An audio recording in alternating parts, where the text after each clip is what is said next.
J'ai toujours ce besoin d'être au bord du gouffre. Sinon, je m'ennuie en fait, je me fais chier. Tu as eu un énorme impact et tu as représenté une audience qui n'était pas forcément représentée. C'est les personnes qui se battent corps et âme dans ce qu'ils font, ils arrivent et ils mettent un grand coup de pied dans la porte. Écoutez Pauline, c'est simple, il faut que vous m'écoutiez parce que je vais être le meilleur passage de votre saison, parce que je vais impacter les gens. Petit à petit, tu maîtrises toute la chaîne de valeur du paysage en fait, indirectement. On reconnaît très bien la patte Bernard Tapie. Que j'étais pas bien dans ma peau, tu vois, moi j'étais un hypersensible, je me levais tous les jours, j'avais une boule au ventre. C'est pas normal d'entreprendre à 17 ans, c'est vrai que c'est pas la norme. Quand on est dans la difficulté, on a 3 fois plus, 5 fois plus d'énergie. Bienvenue dans le cercle, entreprendre et investir. Aujourd'hui, j'ai l'honneur de recevoir Fabio. Fabio, bonjour. Bonjour Simon. Tu vas pouvoir nous parler de ton parcours. Comment t'es passé justement d'alternant à indépendant à travers le métier de paysage et comment t'en es arrivé à passer sur Qui va être mon associé, développer tes sociétés pour arriver justement à 3 millions par an à l'heure actuelle, sans oublier ton parcours qui est atypique et même très difficile. C'est aujourd'hui ce qui donne une énorme force et j'ai à cœur de pouvoir t'entendre là-dessus. Pour commencer justement, si peux-tu te présenter pour celles et ceux qui connaissent pas, parle-nous de tout ça. Avec plaisir, merci pour l'invitation Simon. Ça me fait plaisir d'être là. Écoute, moi j'ai démarré l'entrepreneuriat finalement sans trop le savoir quand j'avais 15 ans, que j'ai quitté le foyer familial. Je suis parti vivre dans une caravane et à ce moment-là, j'ai un peu sombré, même beaucoup on va dire. Et à 18 ans, j'ai eu un déclic, je me suis métamorphosé, je me suis vraiment lancé en tant qu'entrepreneur officiellement, grâce je pense à un documentaire de Bernard Tapie que j'ai regardé et qui m'a permis de comprendre que l'entrepreneuriat, c'était la vie, en fait, dans sa globalité. Et que ça a tracé, finalement, tout ce que j'avais fait en amont. Et que c'était vraiment ce qui était fait pour moi. Et donc, à ce moment-là, j'ai travaillé tous les jours. Et encore aujourd'hui, ça fait longtemps que j'ai pas pris de jour de repos, d'ailleurs. et j'adore ça, l'entrepreneuriat. Et c'est comme ça que j'ai pu, du coup, m'épanouir là-dedans, devenir, on va dire, entre guillemets, heureux, même si le mot heureux, c'est vaste et ça a pas trop de... Enfin, la définition est vaste pour moi. Mais voilà, je suis épanoui en tant qu'entrepreneur et c'est ce qui me permet aujourd'hui d'aller atteindre des objectifs, je pense, de plus en plus grands. Ouais, c'est intéressant parce que ce qu'il faut dire, c'est que tu t'es quand même poussé à le faire super jeune. C'est vrai que c'est pas normal d'entreprendre à 17 ans, c'est vrai que c'est pas la norme, justement. Est-ce que tu peux revenir là-dessus, justement ? Qu'est-ce qui t'a animé pour le faire ? Comment elle t'est venue cette flamme ? Ouais, ben moi, ça vient de mon passé difficile, c'est-à-dire que je suis... parti à 15 ans de chez mes parents parce que j'en avais besoin, je me suis fait violence. J'étais vraiment pas la personne que je voulais devenir à ce moment-là. Et je pense que ça vient de là, c'est-à-dire que j'ai emmagasiné une rage, une dalle très profonde qui m'a poussé à vouloir faire des choses. Alors au départ, j'ai fait des choses dans des milieux illégaux, avec des mauvaises personnes. Mais c'est la même chose finalement. Je manageais des gens... Je trouvais des solutions quand personne n'en trouvait, je générais de l'argent là où il n'y en avait pas, donc c'était de l'entrepreneuriat. Et donc ouais, c'est ça qui m'a vraiment donné envie de devenir entrepreneur. Et je pense que la rage, et ce qui a fait que j'ai la dalle aujourd'hui d'aller atteindre de grands objectifs, c'est vraiment mon passé difficile et le fait que j'étais pas bien dans ma peau. Tu vois, moi j'étais un hypersensible, je me levais tous les jours, j'avais une boule au ventre, je trouvais pas ma passion, je trouvais pas mon cercle social. Et je me sentais pas bien en fait. Donc j'avais besoin de sortir de ça en allant chercher de l'adrénaline, des risques. Beaucoup d'adrénaline. Moi je suis drogué à l'adrénaline, vraiment j'adore ça. Et dans l'entrepreneuriat j'en trouve. Ouais. C'est vrai qu'il y a toujours des challenges, des nouveaux défis, toujours de nouvelles choses à entreprendre. C'est ça. Et c'est touchant. C'est touchant. Et tu me disais en off, justement, que tu avais commencé du coup en tant qu'indépendant et rapidement tu avais trouvé quelqu'un qui t'a suivi, on peut le dire, dans ta folie. Tu peux nous en dire plus justement comment tu as réussi à faire construire ce bidon pour ta première boîte ? Ouais, bien sûr. Au départ, quand je me suis lancé, moi j'étais très jeune, donc on me faisait pas confiance, même les clients, c'était compliqué. Donc j'essayais d'augmenter mon intonation, de mieux m'habiller, de mieux argumenter. Et finalement, c'est la même chose pour son premier recrutement.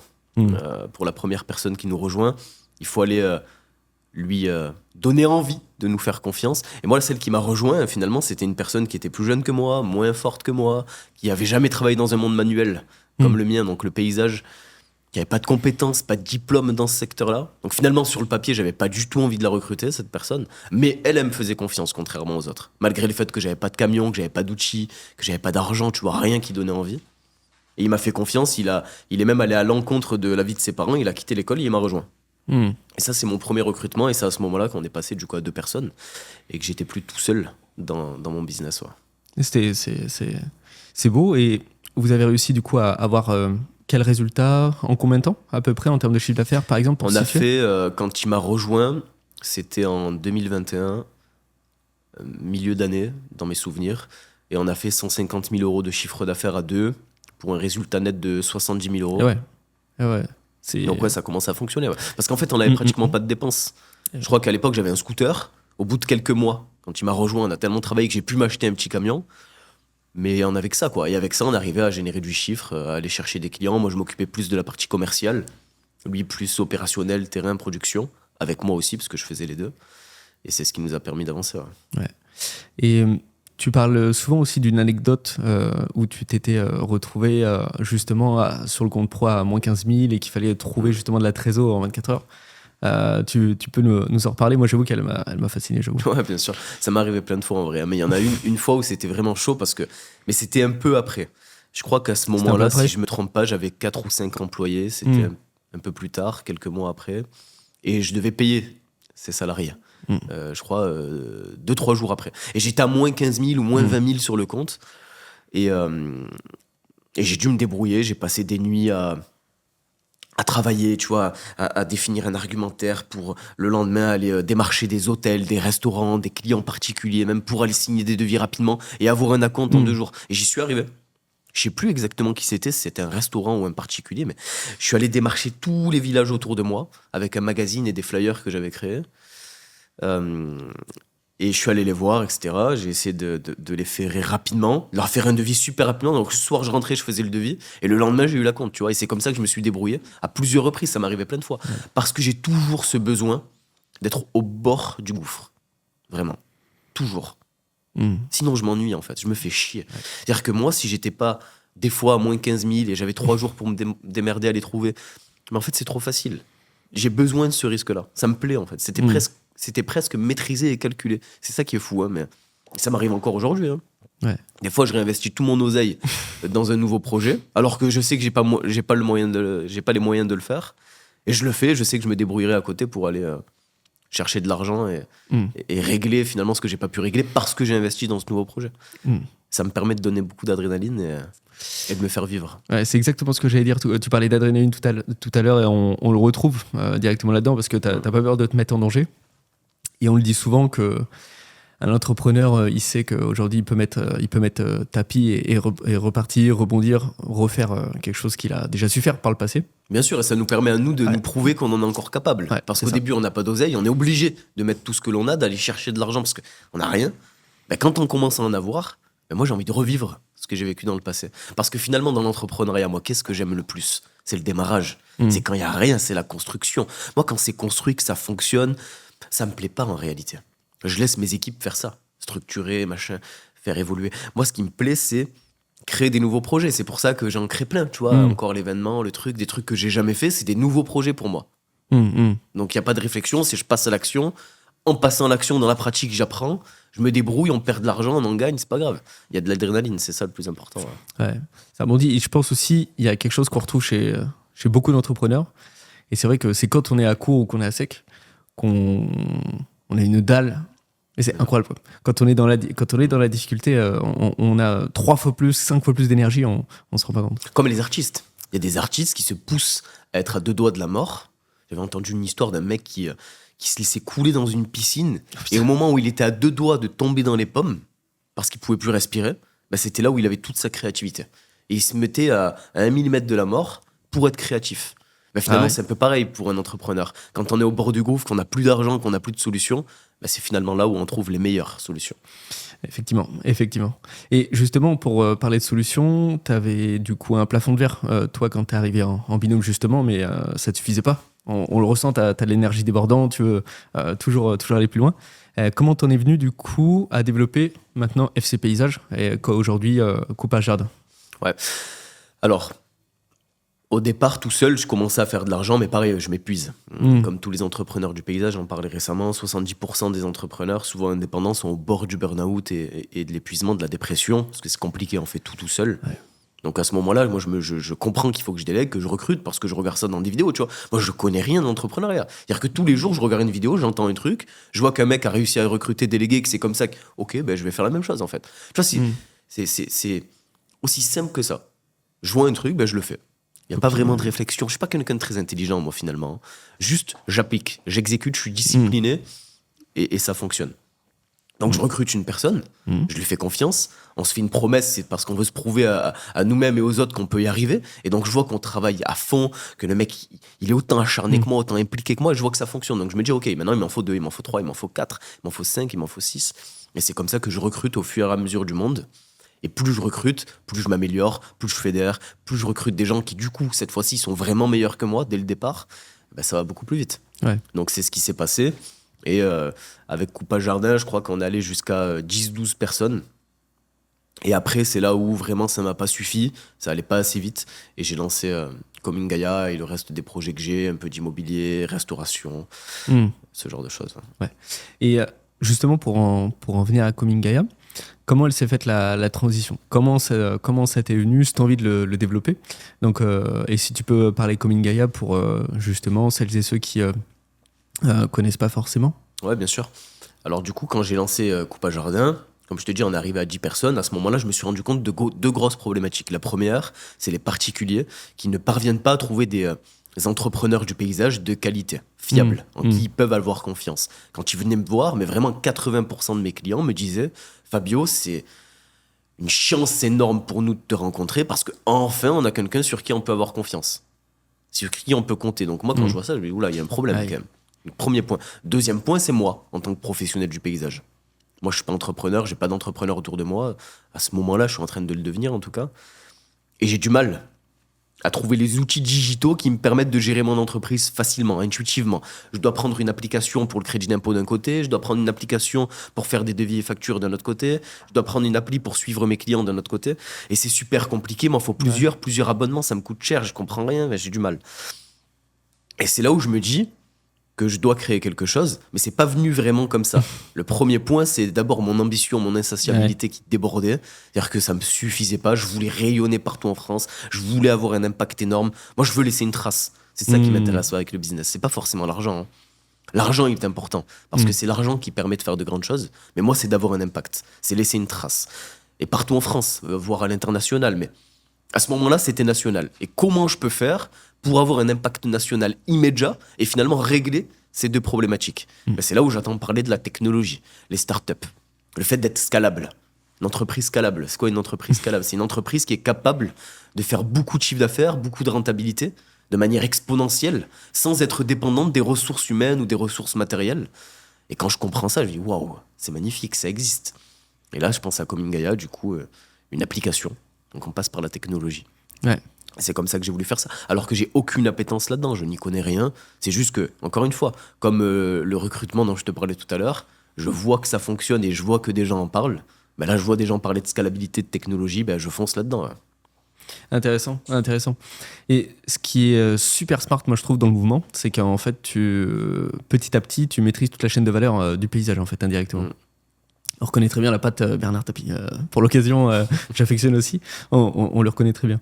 Et avec Coming Gaia, du coup, aujourd'hui, tu avais commencé du coup une levée de fonds. Au moment où on tourne, on est le lendemain justement de l'événement Paysa Business avec la conférence au Grand Rex. Et tu as évoqué justement qu'au début, tu avais besoin d'une première levée de fonds de 100 000 euros. Tu peux nous parler de cette anecdote? Ouais, bien sûr. C'est super intéressant parce qu'au moment où je comprends que la technologie est importante pour devenir... pour avoir une entreprise scalable, bah ok, je commence à définir mon projet Coming Gaia, tu vois, je passe des nuits dessus. D'ailleurs, j'appelais un mec qui s'appelle Benjamin, qui m'a aidé à travailler sur le projet, qui lui avait plus de compétences là-dedans, parce que vraiment, j'étais pas bon, incapable, moi, de construire un business plan, un prévisionnel, je sais pas faire. Donc, je m'entoure de personnes qui savent faire, encore une fois, c'est clé, parce que tout seul, on n'arrive à rien.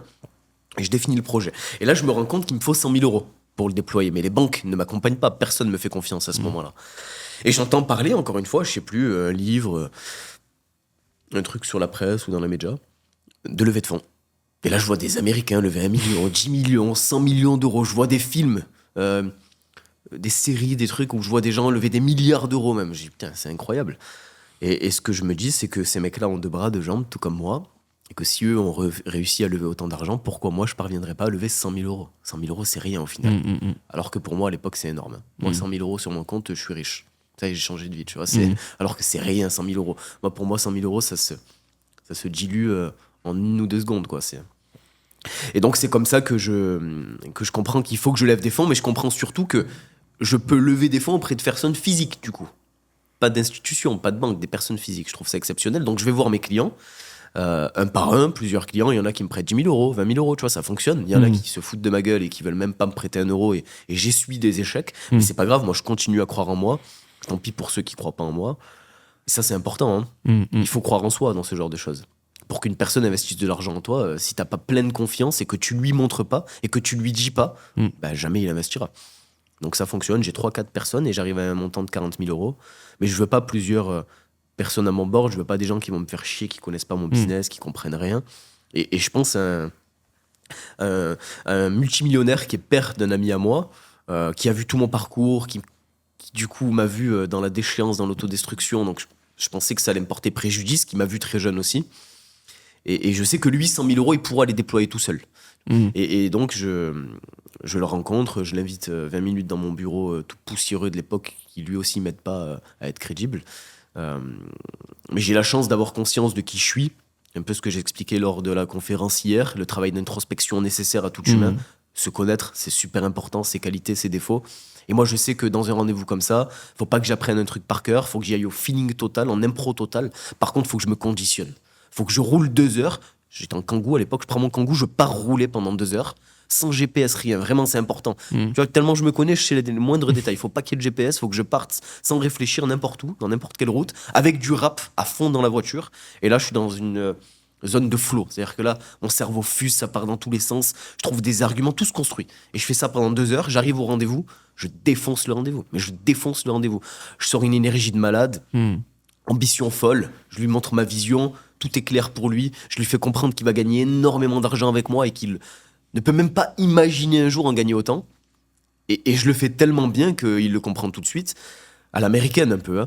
Et il investit à la fin du rendez-vous 300 000 euros contre 20% des parts d'une société à l'époque qui n'existait pas. Coming Gaia, c'était juste une idée sur un bout de papier qu'il n'a même pas lu. C'était juste à l'oral. Et il investit 300 000 euros contre 20%. Alors, c'est facile de dire ça, c'est pas aussi facile. Il voulait 300 000 euros contre 80% des parts au début. Et après, ça a été des mois d'échange entre mes avocats, ses avocats, et j'ai réussi à tomber les 80% à 20%. Mais tu vois, à ce moment-là, je me dis que tout est possible, que rien pourra m'arrêter. C'est une vraie leçon. C'est une vraie leçon parce que ça prouve justement que tout est possible. Tout à fait. Et que même si on n'est pas du secteur en soi de la levée de fonds, etc., que quand on a connaissance d'une chose, qu'on se documente, qu'on est curieux, qu'on a envie, on sait qu'on peut y aller, quoi. On sait qu'on peut y aller. Mais c'est pire que ça. Ce mec-là était radin. Non, mais ce mec-là n'investit zéro oseille. Il n'a jamais fait ça. Il connaissait pas les startups. Il connaît pas ce monde-là. Et tu as réussi à. Il m'a passé 300 000 euros. Mais ça... moi, je suis devenu fou quand ça arrivait. J'en ai parlé à tous les gens qui le connaissaient, tous devenaient fous. Il y a même des gens qui ont arrêté de lui parler, qui comprenaient pas. Mais t'as toujours été. Tu fais toujours attention au moindre ressenti. Mais là, tu me donnes 300 000 euros à un jeune contre 20%. Ben, c'était fou l'histoire. Vraiment, on se rend pas compte parce que des fois, pour les personnes extérieures, on se dit 300 000, bon, c'est pas grand-chose. Mais 300 000 à mon âge, dans mon village, avec ce mec-là. C'est fou, vraiment c'est fou. Et donc moi ça débloque un truc en moi quand ce rendez-vous se passe. Et justement après ce rendez-vous, pour le timer, t'étais passé du coup sur qui va être mon associé début 2024. Ce rendez-vous-là avec lui, il était quand à peu près 2022. 2022, ouais. Ok. J'avais je crois 19 ans et demi ou 20 ans. Super. Et dans ton développement, est-ce qu'il y a eu un avant-après justement qui va être mon associé? Est-ce que tu peux nous en dire plus? Est-ce que ça t'a apporté quelque chose en particulier? Est-ce que ça t'a aidé aussi sur tes 2 structures ou à l'inverse? Est-ce que ça t'a desservi? Parle-nous de tout ça. Par rapport à qui va être mon associé? Oui, tout à fait. Et dans la jonction de Coming Gaia potentiellement. Juste pour faire un parallèle, avant qui veut être mon associé, j'ai ces 300 000 euros, je fais n'importe quoi avec. N'importe quoi. Je suis complètement fou, moi. Moi, j'ai pas de limite. J'ai pas de contrôle. Je suis pas le mec qui sécurise. Tu vois. Donc, j'investis de l'oseille partout, etc. Donc, je dépense de l'oseille super rapidement. Je me dis 300 000 euros, ça y est, je suis tranquille pendant 10 ans. Je me rends pas compte, moi, de ce que ça vaut 300 000 euros à cette époque. Mais je dépense l'oseille. Enfin, ça va super vite. Donc, c'est une vraie leçon. Toujours construire un business sans lever des fonds au départ. Je trouve que c'est le plus important. Il faut pas se précipiter à aller lever des fonds. Heureusement, moi j'y suis arrivé et ça a fonctionné parce que j'avais lancé Coupa Jardin avant et que ça avait fonctionné, j'avais déjà gagné de l'argent sans rien, sans que personne ne m'aide. Mais c'est dangereux d'avoir de l'argent et et de ne pas le contrôler. Ensuite, ouais, il y a eu Qui veut être mon associé où je candidate depuis que j'ai 18 ans, moi, au final, là, depuis que j'ai créé FC Paysage. Où à Je sais chaque fois, pas. je suis ghosté, écrasé. Enfin bon, ils n'ont jamais accepté ma candidature parce que mes entreprises ne rentrent pas dans les critères de Qui veut être mon associé. Et pour l'année 2024 où je suis passé, j'ai forcé, tu vois, j'ai appelé une journaliste, j'ai trouvé son numéro de par un partenaire qui avait été appelé. Mais tu vois, j'ai cassé Énorme, les portes à la force énorme. des bras. Enfin, vraiment, j'étais vraiment pas destiné à passer sur Qui va être mon associé. Il me voulait pas. Hein. Moi, je l'appelle la journée, ça me raccroche au nez et tout. Enfin, c'est un bordel pas possible. Et j'essaye d'accrocher son attention en touchant son émotion. Tu vois. Et comment j'ai fait pour toucher son émotion au départ? Je l'appelle, je dis, écoutez, comment elle s'appelait? Elle s'appelait Pauline. Écoutez, Pauline, c'est simple. Il faut que vous m'écoutiez parce que je vais être le meilleur passage de votre saison 3 ou saison 4. Je vais être le meilleur passage. Pourquoi je vais être le meilleur passage? Parce que je vais impacter les gens, parce que votre audience a besoin d'entendre mon message. Je veux passer un message d'espoir. Et vous avez besoin de moi, parce que je vais faire croître votre audience. Mais je lui dis ça de manière hyper confiante. Donc là, la personne, qu'est-ce qu'elle se dit? Qu'est-ce qu'il a ce bouffon, etc. Mais elle a envie de m'écouter. Elle se dit, mais le mec, pourquoi il est autant confiant? Ouais. Pourquoi il pense ça? Je veux comprendre. Et donc, elle me laisse le temps de parler. Et après, je deviens un peu plus humble. Et là, je lui ai raconté mon parcours, tu vois, dans les détails, pourquoi c'était important pour moi, etc. Et ça l'a touché. Et c'est elle qui m'a aidé, finalement, après, à avoir ma place. Ouais. Ouais. Donc, du coup, on a même éjecté un candidat. C'est-à-dire, j'ai remplacé un candidat parce que je me suis positionné au dernier moment. Enfin, ça a été un bordel. Hein. Ouais. Et du coup, ouais, pour répondre à ta question, quand je suis passé dans Qui veut être mon associé, ça m'a apporté plein de choses. Ça m'a apporté déjà de la visibilité, de la notoriété. Ça m'a apporté un partenaire stratégique. Anthony Bourbon, c'est quand même pas négligeable. Un réseau, des contacts, de la crédibilité, de la légitimité. Mais ça m'a surtout apporté un truc qui, pour moi, n'a pas de prix, qui est plus important que tout le reste. C'est finalement l'impact que l'on a eu dans l'émission, l'espoir qu'on a essayé de donner aux gens, qui s'est vraiment fait ressentir parce qu'on a reçu des centaines, voire des milliers de messages. C'était fou. Et ça a été très, très motivant pour moi. Parce que c'est important, ça m'anime profondément, ça. Et très motivant pour mes équipes. Parce que mes équipes, ils recevaient dans l'adresse contact de ma société, adresse contact qu'il faut aller chercher quand même sur le site, etc., des centaines de mails de gens qui nous ont vus sur Qui va être mon associé, qui nous ont dit « Vous m'avez redonné espoir. Je me suis relancé, j'avais fermé ma boutique, et là je me lance malgré les risques, malgré le truc, le fait que ma famille soit dans précarité. C'est pas grave, je me lance, je prends le risque, j'ai envie, j'y crois. » Ou des gens qui nous disaient « J'étais au bord du suicide, vous m'avez redonné envie de vivre à travers l'entrepreneuriat. » Des trucs de fou. Jamais j'aurais pensé que ça allait aller aussi loin. Ouais. Mais c'est aussi grâce à Anthony, c'est le fait qu'on ait eu ce duo un peu où lui m'a remplacé et est venu pitcher à ma place à sa façon, d'une manière différente, mais en racontant la même histoire et en donnant encore une fois de l'espoir. Ça a été super fort et ça n'a pas de prix. Moi, ce qu'il en ressort de Qui va être mon associé, c'est surtout ça. Ouais. Ce que tu exprimes, c'est que tu as eu un énorme en fait, impact et tu as représenté une audience qui n'était pas forcément représentée, c'est-à-dire qu'il y a des personnes qui se battent corps et âme dans ce qu'ils font, qui ont une vraie flamme au fond d'eux et que ils cassent quand même les codes, quoi. Ils arrivent et ils mettent un grand coup de pied dans la porte pour se présenter et arriver sur le plateau. Et franchement, bravo. Et justement, t'en parlais à l'instant. À chaque étape de ton parcours, tu as eu besoin de recrutement, justement. C'est un grand sujet, on en parlait un petit peu hier soir. Comment tu fais ton recrutement? Quelles étaient les difficultés que tu as rencontrées? Est-ce que tu as eu des décisions difficiles à prendre? Comment tu te situes par rapport à tout ça? Si, par exemple, il y a quelqu'un qui nous regarde, qui était dans ton cas, qu'est-ce que dirait Fabio de 2025 à Fabio de 2021 quand il recrutait Alors, premier point, recrutement au tout début, je ne faisais pas confiance. J'ai fait confiance à mon premier collaborateur et après, j'ai arrêté de le faire. Étonnamment, en fait, j'ai repris la carapace que je m'étais construite quand j'étais plus jeune parce que je côtoyais que des mauvais humains. À force de côtoyer des mauvais humains, on n'a plus confiance en l'humanité. On se dit, ok, c'est terminé, je peux plus avoir confiance en personne, donc je me ferme. Pourquoi j'attribuerais ma confiance? Je vais même plus loin que ça. Je suis quelqu'un de respectable, je veux me faire respecter, je suis pas naïf, donc je fais pas confiance. Et je me sens fort, tu vois, je me sens solide, je fais pas confiance, machin. Moi, ma confiance, tu la gagnes pas comme ça. Terminer tout ça. Première erreur. Plus jamais je serai comme ça. Aujourd'hui, on peut dire que je suis naïf. Certaines personnes de mes équipes qui sont très dans la sécurité, etc., que je respecte beaucoup, des fois pensent que je suis naïf. Ils me le disent. Hein. Mais c'est pas grave, pense ce que tu veux. Je suis pas naïf. Je fais confiance.